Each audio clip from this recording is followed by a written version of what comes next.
আজকে আমরা নতুন ব্যবসা খুলেছি মাছের। তো আমরা শেওড়াফুলিতে মাছ কিনতে যাবো। ওয়েদারটা যা দেখছিলাম বাইরে, ওয়েদারটা তো খুবই খারাপ, বৃষ্টি না চলে এসে। প্রথম স্টেশন চলে এলাম চন্দননগর স্টেশনে।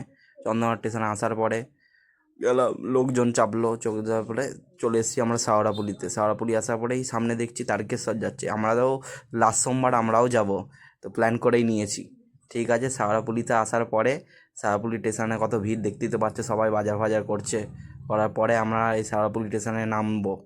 নামার পরে দেখছি একটা ট্রেন আছে, এই ট্রেনটা যদি ধরে নিতাম আমরা চলে যেতাম তাড়াতাড়ি ব্যবসা করতে। 6টার মধ্যে আমরা পৌঁছে যেতাম। যা অবস্থা মার্কেটে এখন, খুবই দেখছেন তো ভিড়ভাড়, সবাই ঘুরে ঘুরে বেড়াচ্ছে, মাছ ফাছ কিনতে পারছে না বলে। তো এদিকে চলে এসেছি, যেটা ভয় পাচ্ছিলাম সেটাই হলো। বাজারে বৃষ্টি পড়া শুরু হয়ে গেছে। তো আমরা তো অনেকই মাছ তুলেছিলাম, হালকার ওপরে তুললাম। তো ভেবেছিলাম অনেকই মাছ তুলবো, কিন্তু তুলতে পারিনি। এই কটা মাছ তুলেছি, তোলার পরে দেখছি বৃষ্টি পড়ছে। এবার মার্কেটটা আমরা কী করে করবো, সেটাই তো ভাবনা চিন্তা করছিলাম আমরা। আমি আর আমার দাদা মিলে খুলেছিলাম ব্যবসা।